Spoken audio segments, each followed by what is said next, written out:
Okay, I would like to thank everyone for attending the meeting, the Committee of Adjustment meeting. I'd like to remind everyone as we get underway that this meeting is in person and online through Zoom and is being recorded. Everyone online will be muted with the exception of committee members and staff. All comments and questions are to be directed through the chair from committee members, staff, and the public. I'd like to remind committee members they must speak into your microphone so everyone online and in person can hear you. For those attendees that are online, your video picture will not be displayed. You will be muted and will not be able to unmute yourself during an application you have not requested to attend unless you raise your hand. At the beginning of each application, I will call the application forward. The owner or applicant in attendance may come to the table to their right to speak with the committee. This microphone is live and you must speak into it. If the owner or applicant is online, you will be unmuted. The committee will ask for comments from the public during each application. Please provide your name and address for the public record. All comments and questions should be directed to the chair and only speak when it is your turn. If you are in person and would like to speak to an application one at a time, you may approach the podium and speak. This microphone will be live. If you're on the video portion of the Zoom meeting and you would like to speak and your microphone is muted, please click on the raise hand button located on the bottom of your screen. Staff will notify me that you wish to speak. If you're attending by telephone and wish to speak, please dial *9 to raise your hand, which will signal staff that you wish to speak. Once a decision has been made concerning your application, you're welcome to leave the hearing while the committee continues with the next application. Members in attendance today are Todd Robertson, Bruce Craig, Paul Veenstra, Andrew Logan, and myself, Jim Keogh. Our staff in attendance are Senior Planner Lindsay Lambert, Planner Kyle Peel, and Secretary Treasurer Amanda Werner McKellar.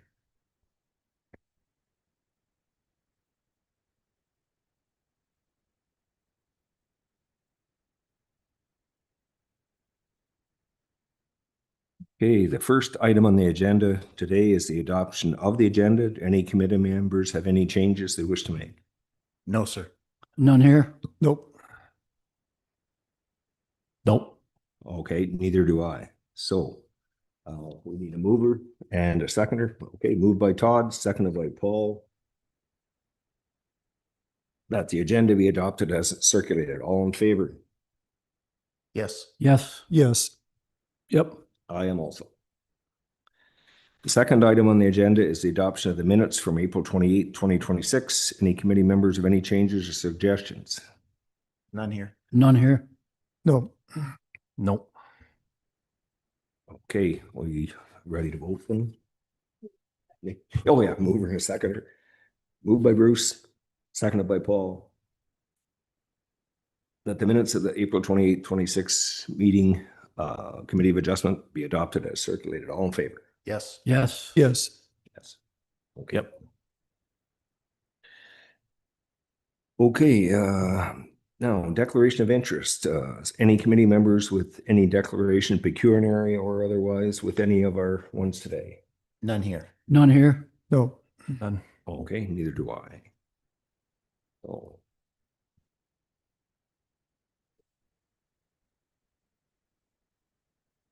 So first on our agenda today is D13-2026-010-912 Moonlight Lane. Amanda, would you give us your report? Yes, the application is requesting permission to expand the existing legal non-complying dwelling with a 69 square meter addition on the south side. The existing dwelling is legal non-complying with respect to the minimum 30-meter setback from the high water mark of the adjacent water body, the minimum 10-meter setback from a private right-of-way, and the following provisions of the Shoreline Residential Zone: minimum 30-meter front yard, maximum 10% lot coverage, and the minimum 3-meter interior side yard. Okay, thanks, Amanda. Kyle, would you like to give us your report, please? Thank you, Chair, and through you. So as noted, this application is requesting a permission to expand an existing legal non-complying dwelling with an addition to the south side of the existing dwelling.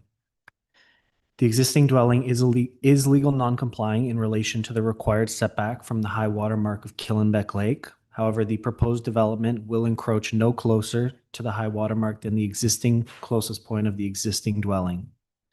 Staff understand the proposed expansion to be limited and no undue adverse impacts are anticipated beyond what currently exists. Further, the scale of the proposed structure is in appropriate proportion to the existing legal non-complying dwelling.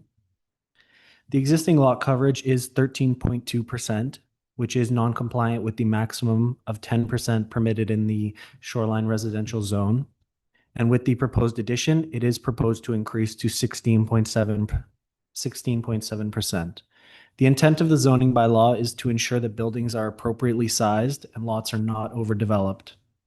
The requested 3.5% increase in lot coverage from existing and 6.7% increase over the maximum 10% provision of the RS zone is not anticipated to result in any negative impacts. In conclusion, the Conservation Authority have submitted comments noting no concerns based on their consideration of natural hazards. The application has been found to be consistent with the applicable policies and regulations of the land use planning documents of the township, and planning staff recommend approval of this application per the details and conditions enclosed within the staff report. Thank you. Thanks, Kyle. Amanda, any other public comments? Yeah, we received the comments from the conservation authorities with no objections. And we also received comments from Cheryl Mallory and Tom Mallory, who are neighbors, and it was a letter of support. Okay, thank you, Amanda. Is there anyone in attendance in the audience that wishes to speak to the application?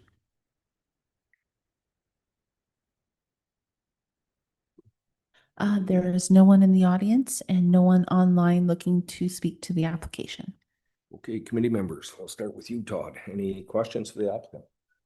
I don't have any questions. I note in a site visit, the installation of a new septic, as was mentioned, the addition is not even on the water side, so it's no closer to the water, and to me seemed to be a very natural extension of the building that was on site. It kind of fills in a hollow, so to speak, in the building area. So I have no questions or concerns regarding the application. Thanks, Todd. Bruce? I have no questions or concerns. Same as Todd, it's just a infilling of an area, and it not anticipated to cause any problems whatsoever. I have no problems. Yeah, Paul? Yeah, no, I'm good with this application. Okay, Andrew, is it? Yeah. Yeah, so it seems reasonable, and based on the report that was provided, I would have no issues that I can foresee with recommending this go forward with the caveats that were provided. Okay, thank you.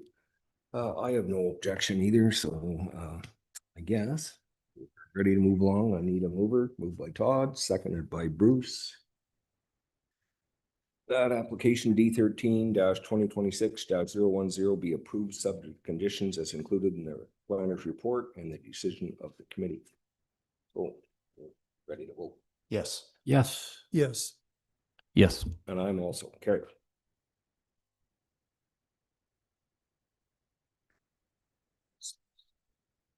So next on our agenda today is D13 2026-011 853 Canoe Lane. Amanda, would you give us your report, please? Yes, one sec here. Okay. The application is requesting a permission to expand the size of the existing legal non-complying, single detached dwelling. The property is currently developed with a single detached dwelling with an attached uncovered deck and a marine facility. The existing dwelling is legal non-complying with respect to the minimum 30-meter setback from the high water mark of Whitefish Lake and the minimum 30-meter front yard provision in the shoreline residential zone. The existing 41.1 square meter uncovered deck attached to the dwelling is proposed to be replaced with a 50.4 square meter uncovered attached deck. Of note, the expanded attached uncovered deck was constructed in the absence of necessary municipal and agency approvals and applications. Thanks, Amanda. Kyle, would you give us your report, please? Thank you, Chair, and through you. So as noted, this application is requesting a permission to expand an existing legal non-complying dwelling with the replacement and expansion of a previously existing uncovered attached deck. Development in this case was completed prior to the issuance of the necessary permits and approvals and was subject to enforcement for building without a permit.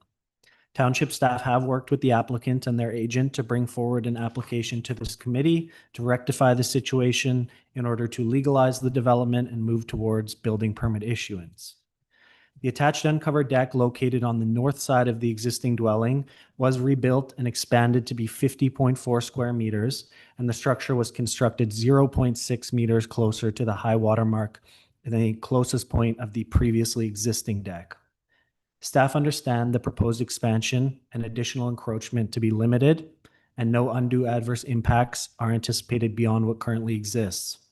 Further, the scale of the proposed structure is in appropriate proportion to the existing legal non-complying dwelling and is in keeping with the size and scale of surrounding development. The Conservation Authority have submitted comments noting concerns with the application based on their consideration of natural hazards and are recommending denial of the application. Their comments further note that retroactive permits will not be required from their office. As such, if the committee chooses to approve this application, the applicants will still be able to acquire a building permit from the township and finalize the necessary approvals. Of note, Brooke Wright, the CRCA resource planner who provided the comments for this file, is online if the committee has any questions related to the CRCA comments. To conclude, the application has been found to be consistent with the applicable policies and regulations of the land use planning documents of the township, and planning staff recommend approval of this application per the details and conditions enclosed within the staff report. Thank you. Thanks, Kyle. Amanda, any other public comments? We just had the comments from the Conservation Authority, and Kyle has summarized that, so I'll let that be. And that's all the written public comments we have received. Okay, is there anyone in attendance in the audience that wishes to speak to this application?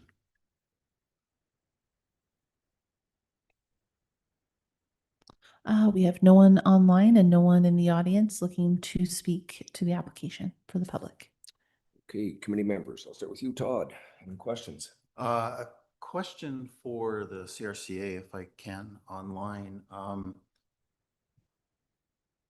If I'm reading the document properly, the concern is about a flood hazard with respect to the additional 18 inches that was added to this deck. Is that accurate?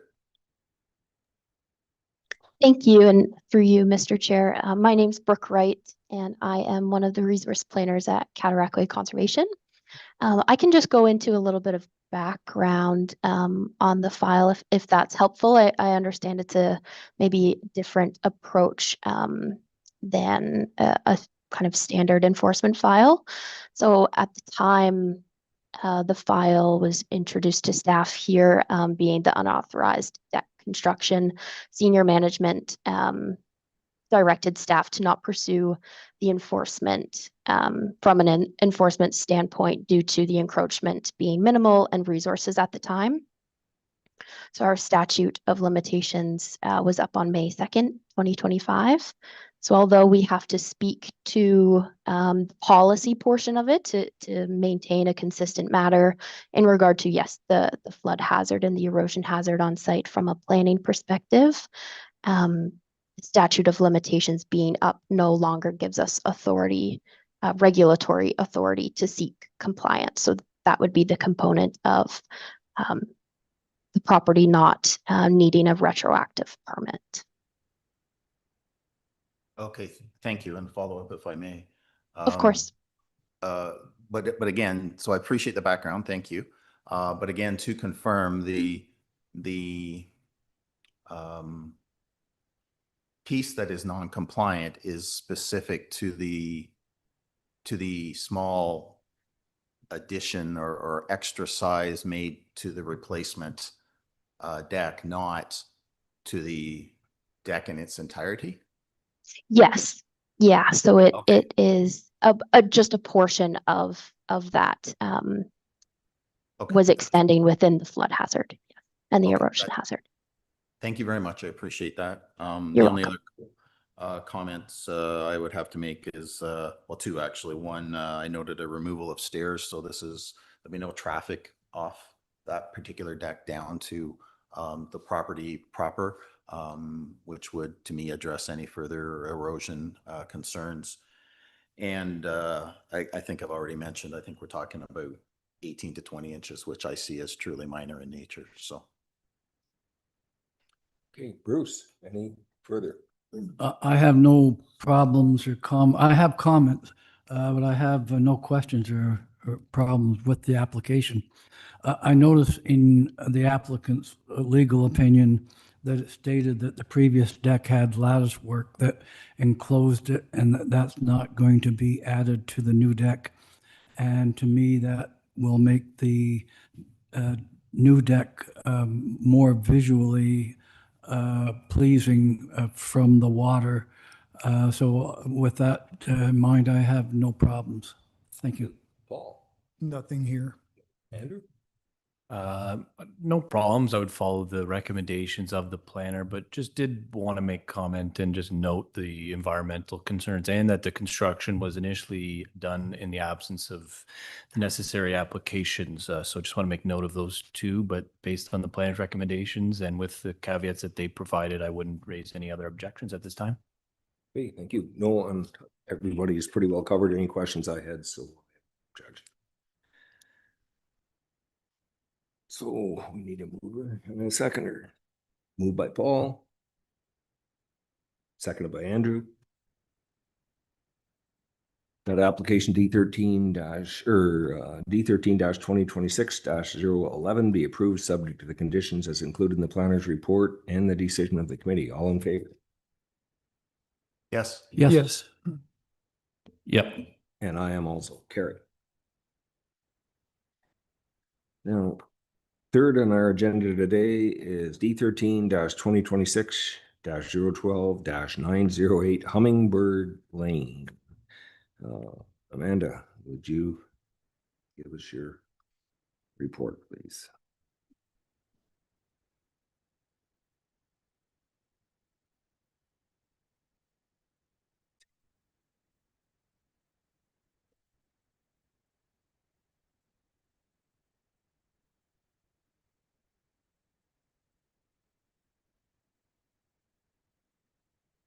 Okay. Sorry. Okay, a legal non-complying dwelling with attached uncovered decking located on the subject property was destroyed in early 2025 by fire. The property is zoned floodplain and shoreline residential zone in the township zoning bylaw. This application is requesting a permission to expand the floor area of a legal non-complying structure and legal non-complying use. The size of the attached uncovered decking is not increasing, however, its footprint is changing. The existing dwelling is legal non-complying with respect to the zoning provision that requires a minimum 30-meter setback from the high water mark of a water body. The dwelling is a legal non-conforming use, and it is located within the portion of the property zoned floodplain. Okay, thank you. Lindsay, would you give us your report? Thank you, Chair, and through you. So as noted, this is an application for permission to expand a legal non-conforming use and a legal non-complying structure located on the property municipally known as 908 Hummingbird Lane. The previous dwelling was lost due to a fire that occurred in early 2025. The previous dwelling is considered legal non-conforming as it is located within the portion of the property's own floodplain. And the previous dwelling is considered legal non-complying with respect to the minimum water body setback. Due to the circumstances of the dwelling having been lost by fire, staff have worked closely with the applicant with the info available to establish the dimensions, location, footprint, gross floor area, and height of the previous dwelling. The proposed gross floor area of the new dwelling is 202.5 square meters. There is no increase in height proposed. The attached decking is being reduced and relocated. The updated plot plan before you today includes a shift of the dwelling further inland by approximately 3.9 meters to more closely match the location and footprint of the previous dwelling. The agent is available to speak to this update if there are questions. With respect to comments received from the members of the public after the completion of the planner's recommendation report, staff continue to be satisfied that the proposed dwelling is an appropriate expansion that is in proportion to the former dwelling and does not aggravate the existing situation.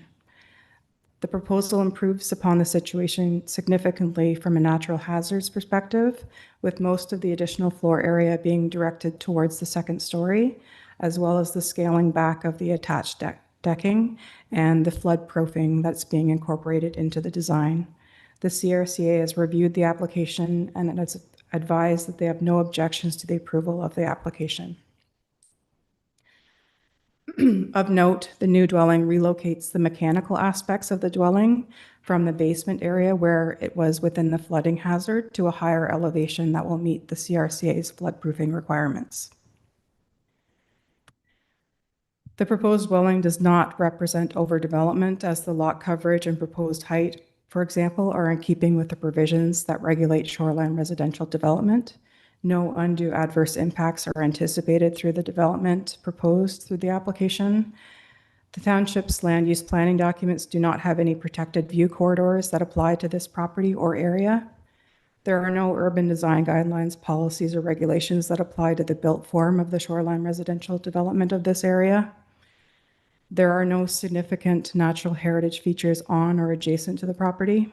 And with the scaling back of the attached decking, there are increased opportunities within the water body buffer area to be restored and enhanced with native species vegetation. In summary, staff are recommending approval of the application in accordance with the recommended conditions in the staff report and with the updated plot plan that has been distributed to members. Thank you. Thank you, Lindsay. Amanda, any other public comments received? Yes, we received the comments from the Conservation Authority with no objections. And then we received written public comments from Laura Brandon and Andrew Greenhale. Neighbors, letter of concern regarding not meeting the intent and purpose of the bylaw, increased size of the structure, and undue adverse impact on the property. We also received comments from Mark Abiad, neighbor, letter of concern regarding the size of the proposed structure, which reduces the setback, increases the volume, and more than doubles the previous wall height. And we also received comments from Lawrence Walker, a neighbor, with a letter of no objections. And that's all the written public comments we have received. Okay, thank you, Amanda. Is there anyone in attendance in the audience that wishes to speak to the application? No, just right there. Yeah, state your name and. My name is Mark Abiad, neighbor at 902 Hummingbird Lane. Okay. And thank you, Chair and Committee. We obviously want our neighbor to be able to rebuild their dwelling and are in support of that. We had some concerns and questions about the footprint of the proposed building, in particular the original dwelling that as proposed seems different than what our observations are. And so what seems to be the same footprint might not actually be the same footprint. And so we were looking for some clarifications on that and did not hear any back from the owner applicant ahead of this meeting.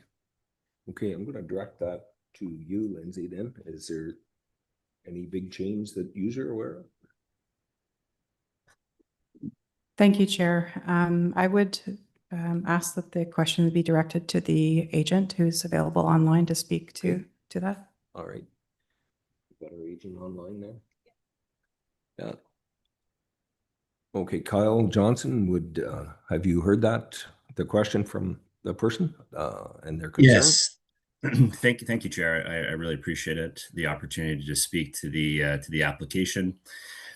Just briefly, my name is Kyle Johnson. I'm a planning coordinator with in engineering and planning, act as agent for the home rebuild at 908 Hummingbird Lane.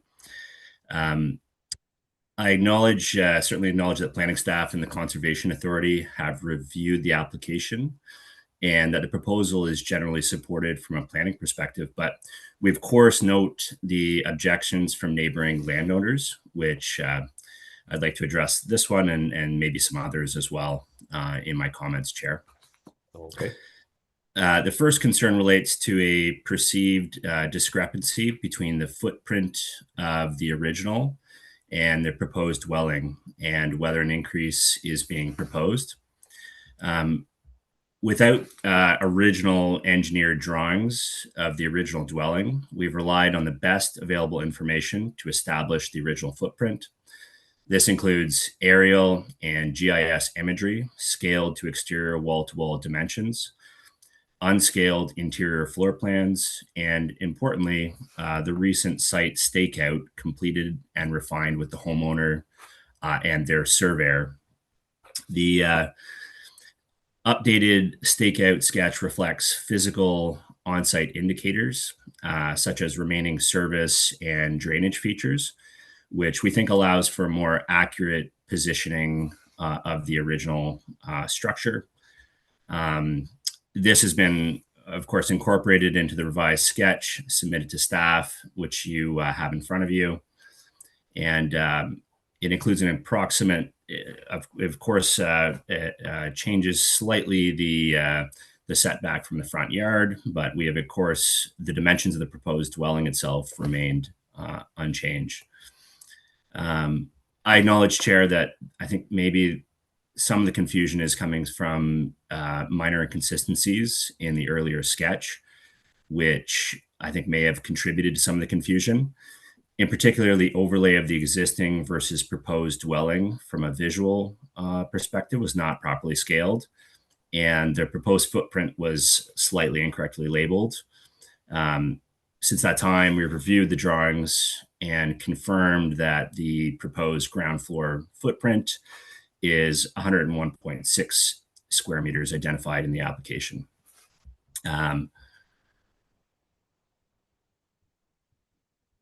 Another concern to raise is that the overall square footage is being increased.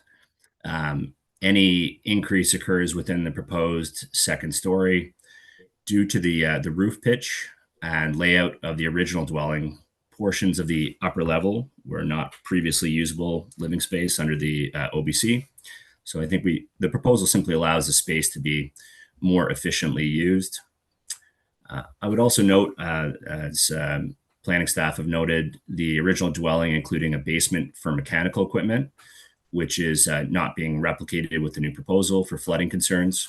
And the mechanical systems are now being incorporated into the main structure, which I would note reduces usable area at the ground level for the homeowner. In terms of the floodplain, we recognize the previous dwelling was legally non-conforming, which is why the rebuild incorporates engineered helical piles as a flood resilient construction method, replacing the former basement condition. We are also very mindful, of course, of natural heritage features on the site, and the proposal significantly reduces the size of the original deck area, allowing for increased space for vegetation and plantings, consistent with the direction identified in the planning report. Overall, Chair, the proposed design represents a major improvement for the previous condition, while maintaining the original footprint of the dwelling. Lastly, Chair, I just would note the human side of this application. The homeowner has been without a residence for over a year now while working through the cumbersome insurance process, and is simply seeking to rebuild the home and move forward in a timely manner. Thank you, Chair. Those are all my comments for now. We're happy to answer any additional questions. Great. Thank you. Did that answer your questions, or? It's an answer. It's, I don't think, accurate, but. Oh, okay. Well, I guess the planning department must be satisfied that it is built to the original specifications, like it's not oversized. They're not increasing the footprint, so. That's the part that I believe they've measured from the. Oh, I'm sorry, you have to speak into the microphone, otherwise the applicant can't hear you. Thank you. As the designer mentioned, they took pictures and satellites and used that for the footprint. There are pictures of the foundations after the fire where you can actually see the dimensions of the footprint. And I do believe this is an increase, and the wraparound deck also being moved to one location. A wraparound deck reads really differently than a raised wraparound deck reads differently than a massive deck at the front of a building. I believe you guys visited the site. It is a very quiet peninsula on a quiet lake, and I think that does affect the use of the space for those around. And so that's why I want to raise these. Overall, I trust the opinions of the planners and those involved, and am happy to support whatever gets decided by this committee. Okay, thank you. Is there anyone else in the audience that wishes to speak? We have no one else online or no one in the audience looking to speak to the application. So, committee members, start with you. Any questions? Todd? Excuse me. I appreciate the updated drawing. It answered the one question I had following the site visit, which was basically side clearance. Based on the staking that was there, I had concerns about how basically people are going to get around the cottage to get to the front, but with the updated drawing showing more than probably what I observed, and certainly more than what was on the original drawings. I think that question's been answered. The other question I had was around height, but I believe if I can direct through you, Chair, a question back to the planning department, just to confirm what I heard in your report is that the proposed structure will be no higher at its highest point than the original structure, and that's in compliance with current bylaw or CRCA regulations. Through you, Chair. Yes, the manner in which the township zoning bylaw calculates height is from the lowest finished grade to the highest peak of the roof. And in looking at the information put together about the previous structure versus the proposed, there's no increase in height. If this were to be within the shoreline residential zone, the maximum height permitted is 12 meters, whereas the proposed height of the structure is 7.8, consistent with the previous dwelling. Thank you. Thank you very much, and no further questions. Bruce? I have no questions. I understand some of the neighbors' concerns about the size and mass of the proposal, but we have to go with the information that's presented to us. And I have to admit that, I myself have concerns about the size and mass of the project, but it is replacing the footprint that was there. And so I'm good to go with it. Paul? Yeah, I have no issues. Andrew? Well, I did want to make note of the concerns that were raised by the neighbor. I can certainly understand a new project going in, but based on the report's recommendation, it seems like the new structure is a reasonable update of what was there previously in the spirit of the bylaw, and the updated diagram also takes into consideration the conservation concern. So based on the report, it would seem to be that this is not an objectionable structure being built, but that the concerns are noted by the neighbors. Okay, I don't have any real issues. I wish the builder or owner luck in getting any greenery around that pile of rock out there. But anyway, that's just, I'm a farmer, so that's my observation. Yeah, okay, for sure. All right. Need a mover and a seconder then. Moved by Todd, seconded by Paul. Moved by Todd, seconded by Paul, that the application D13-2026-012 be approved subject to the conditions as included in the planner's report and decision of the committee. We're ready to vote. Yes. Yes. Yes. Yes. I am also. Carrie? I would, sorry, through you, Chair, I would like to make a recommendation that the owner relocate his 911 address blade to a more visible location because it's inside the gate and it's kind of partially behind a tree. And I had a hard time finding it. And I think an ambulance or fire truck might, have the same problem. Through you, Chair. Thank you, Bruce, for bringing that up. I will let the owners know. Thank you. Okay.